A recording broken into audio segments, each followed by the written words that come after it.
Blood doesn't always spill on the battlefield. Sometimes it stains the kitchen floor, quietly, slowly, seeping into the grout under a dinner table where prayers were once whispered. Next to the fridge covered in children's drawings, under the soft hum of a ceiling fan, a story unfolded that no one was supposed to hear. This is the story of a man shaped by discipline, duty, and silence. A man who wore his country's uniform with pride, who stood in formation with a heart full of loyalty and came home to a house that no longer felt like his own. He knew how to march. He knew how to follow orders, but he never expected the ambush would come from a voice he once fell asleep next to. He noticed things. That was his nature. A scent that clung too long to a pillow. A phone that never rang when he walked into the room. Eyes that flickered when they used to hold still. The instincts that saved his life overseas began whispering to him here, in his own home. But this time there was no command to follow. Only questions. Only silence. And then, a call. Desperate. Shaking. A voice saying the words no husband should ever have to say. Or maybe the words no husband should ever want to say. He had been trained to spot deception in enemies, to read between the lines, to wait. And when the waiting ended, when the last piece fell into place, he made a choice. Some called it a snap. Others said it was cold calculation. But if you follow the trail backward, through the late-night arguments muffled behind closed doors, through the carefully timed text messages, through the stories that never quite added up, you begin to see it wasn't sudden. It was a slow burn under a steel surface. He loved her. That much was never in question. But love, when betrayed, becomes a weapon sharper than anything the military ever put in his hands. This is what happens when the war follows a man home. And this is what happens when he fights back. What he did when he finally found out, you'll have to see it to believe it. Because this isn't just a story of infidelity, it's a story of war. With no battlefield, no medals, no survivors. Stay with me. Michael Torres had always lived by order. Structure, precision, discipline. The kind of man who woke before dawn not because he had to, but because it was in his bones. He wasn't flashy, didn't speak much unless there was something worth saying. But he wore the uniform with an unwavering sense of duty. He met Isabel in college, before boot camp, before war zones, before the distance and the deployments. She wasn't loud either, but she had this calm about her, the kind that made noise around her feel irrelevant. A nursing student, sharp and focused, but full of warmth. She steadied him. He called her his home long before he ever proposed. They married young, back when the world still felt like a place they could shape together. Moved to a modest home just outside Fort Hood. It wasn't glamorous, but it was enough. A soft, beige house with a porch that creaked in the wind, and a kitchen that always smelled like morning coffee. They had routines, weekend groceries, Tuesday night pasta, Friday drives to nowhere, a rhythm. And though Michael deployed again and again, Isabel stayed. Faithful, supportive. At least that's what everyone saw. The nurse with the bright smile, always polite.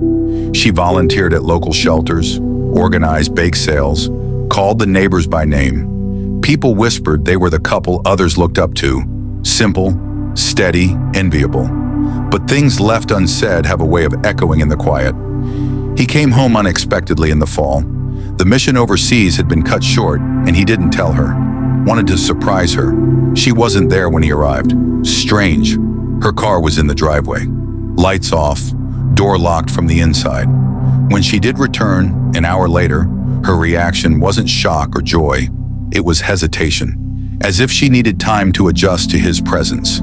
She hugged him, but it felt measured. Her voice had warmth, but it cracked in strange places. He noticed. Soldiers notice. That night as she slept, he lay awake, listening to the silence between them. Her phone buzzed once, then again. She didn't stir. Screen down. Locked. A few days later, he was searching for his old medals in a drawer in the spare room. He needed them for a base event. That's when he found it. A photo. Not framed, not new. Folded into quarters and shoved between sheets of receipts and tangled charger cords. It showed her, younger, smiling wide, and beside her, a man, Tall, broad, with a familiar confidence. Someone he didn't know. He stared at it longer than he should have. The background was a high school gym, maybe a prom. Her hand rested on the man's chest. Too familiar, too natural. Later that night, when she was in the shower, he slipped the photo into his jacket pocket. 2 days passed. He waited, studied her. That name came to him only by chance. An old classmate of hers posted a tagged photo online. Isabel in a group, her arm linked with the same man from the drawer. The caption read, "Throwback Raul and Isa were the it couple back then." Raul Mendoza. The name meant nothing to him, but everything to her. He searched deeper. Raul still lived in Texas, not far, a gym trainer, recently divorced. Michael didn't confront her, not yet. Instead, he waited. Michael waited until the right moment. A Sunday morning, both of them nursing mugs of coffee at the kitchen table. He asked calmly, too calmly, "Who's Raul?" She blinked. "Oh, Raul Mendoza. He's just an old friend. From way back. High school." She chuckled, stirred her coffee. "You're not getting jealous on me, are you?" He held her gaze, but she didn't flinch. The tone was casual, offhand, as if the topic were beneath concern. She even teased him for being paranoid, said he'd spent too much time around suspicious minds overseas, that he needed to unwind. And maybe that would have worked. Maybe her smile would have bought her time. But Michael had spent enough nights staring into the fog of war to recognize a lie. And this one was hiding in plain sight. He said nothing. Not then. Not even later that night, when they lay in bed and she reached for him like everything was normal. Because Michael didn't believe in coincidence. He believed in patterns, and hers were starting to shift in all the wrong directions. So he made a decision, one that crossed a line even he didn't know he was willing to cross. He installed surveillance software on her devices. Not for revenge, not for power, for truth. And within 48 hours, the truth answered, loud and clear. Late-night texts, deleted calls, shared locations, and messages that burned into his screen. Raul wasn't a memory, he was present, close. He wasn't a friend, he was something else. The messages weren't just suggestive, they were intimate, familiar, memories shared, regrets expressed, promises made. One message hit him hardest. It was from Isabel. "I wish things were different. I miss you more than I should." She sent it the same night she'd lain beside Michael, kissed him goodnight, and whispered she was tired from work. He stared at the screen long after the sun came up. He didn't sleep. Something inside him shifted. The betrayal wasn't just personal, it felt tactical, a breach of his most sacred perimeter. But instead of confronting her, he dug deeper. Because when a soldier enters enemy territory, he doesn't fire the first shot. He gathers intel. He studies the ground. He waits for the weakness to reveal itself. What he found over the next few days didn't just hurt him, it rewired him. There were plans, meetings arranged under false pretenses, a hotel receipt, 2 cities away, one weekend when she claimed to be at a medical seminar. Photos, screenshots, a phone call where she whispered Raul's name, soft, careful, full of a tenderness Michael hadn't heard in years. He felt something crack, not loudly, quietly, like the way a foundation buckles before a building collapses. But beneath that silence, something older stirred. And once awakened, it would not be satisfied with knowing. It would want resolution, on his terms. Because to Michael Torres, betrayal wasn't just pain, it was war.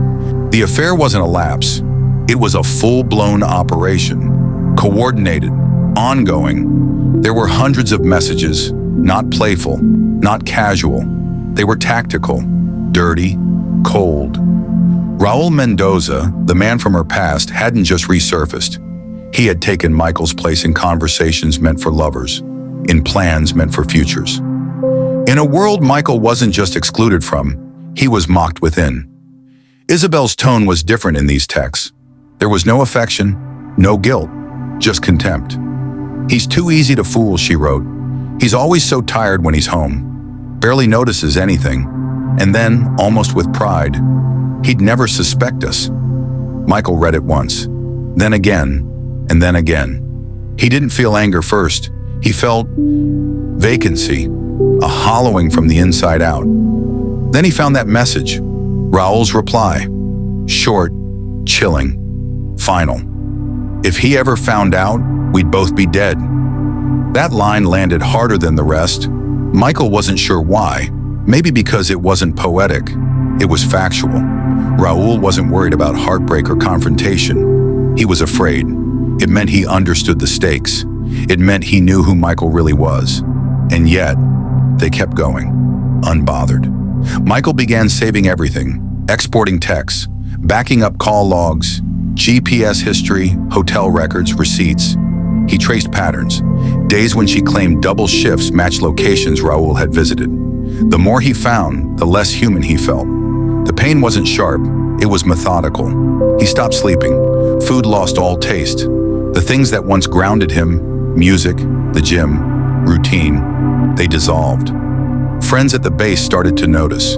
He missed workouts, showed up late to drills, eyes hollow, distant. One colleague asked if everything was all right. Michael gave a thin smile and nodded, but his hands trembled under the table. He was changing, not all at once, but daily. He started writing things down. Every call Isabel made, every unexplained trip to the store, receipts from places she claimed not to have visited. He began watching their text threads at night, even when nothing new came in. He memorized them, line by line. He replayed the moments in his head, Isabel laughing at dinner, tucking her phone just out of view, and then the dissonance would flood back in. That smile. Was she texting Raul as she kissed him goodnight? Was she planning a weekend escape while pretending to nap on his chest? Michael started answering questions that no one had asked. He mapped Isabel's work schedule against Raul's known routines. He discovered a pattern, a rhythm. They had routines too, just not with him. He went through Raul's online profiles, his posts, his photos, and what he saw made his stomach turn. Raul wore a smile that Michael had never seen on himself, a casual arrogance, a sense of ownership. There were photos of Raul at familiar places, restaurants Isabel had said she'd only visited once, during a conference, but she had been there more than once. Always on nights Michael worked late. Raul didn't tag her, but Michael knew. He recognized her necklace in the corner of one image, her shoes on the floor beside Raul's couch in another. Evidence stacked, not just proof of betrayal, but timestamps, details, a timeline of everything that happened while he wore a uniform, risked his life, followed orders. While he believed he was protecting a home, she was building another one with someone else. One night Michael stood in their bedroom. Isabel was asleep. He looked at her, really looked, and it hit him. This woman lying beside him was capable of saying she loved him, then sending a message to another man 30 seconds later. He watched her breathing, the rise, the fall. He imagined how easily she played both sides. If you've ever felt that gut punch, the kind that knocks the air out of your chest not with a blow, but with a truth, you're not alone. Betrayal doesn't always shout. Sometimes it whispers until the silence is deafening. So if you've ever been blindsided like this, if someone you trusted wore a mask and smiled through the lie, hit that like button right now and tell us in the comments. What would you do if you were Michael? Walk away, fight back, stay silent, or something else entirely? We want to hear your voice and tell us where in the world you're watching from, because stories like this, they don't just happen in Texas, they happen everywhere. Michael's world had been unraveling thread by thread. The perfect life he'd believed in was a fragile illusion. But it was that night when everything shattered beyond repair. Isabel said she was working late, her voice steady, almost rehearsed. Michael decided to find out for himself.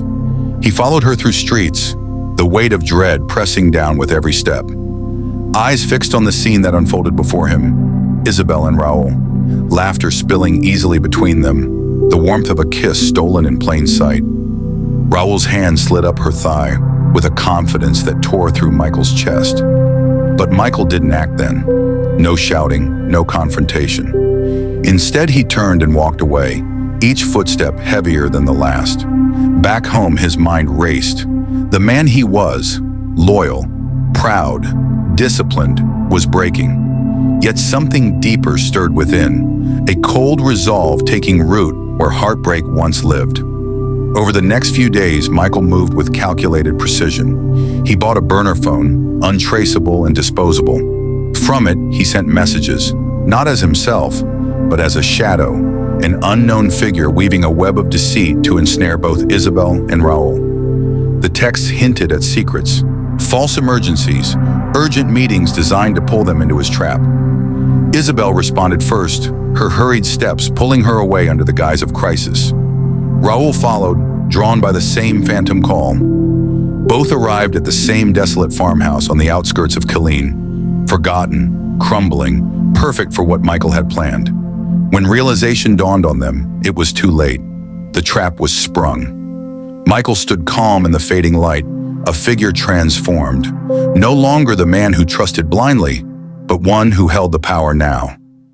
In his hand, a weapon gleamed, steady and unforgiving. His voice cut through the silence, cold and measured. "You two made me the fool, but I don't feel foolish anymore."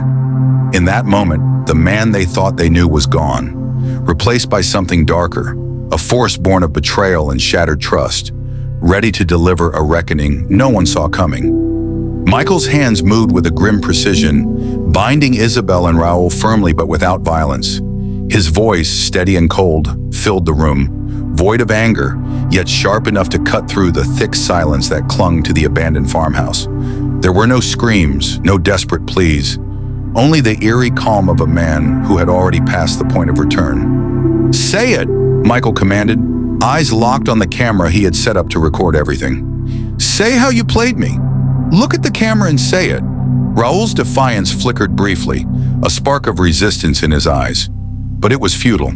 The weight of the moment crushed any fight left in him. The confession spilled out, raw and unfiltered.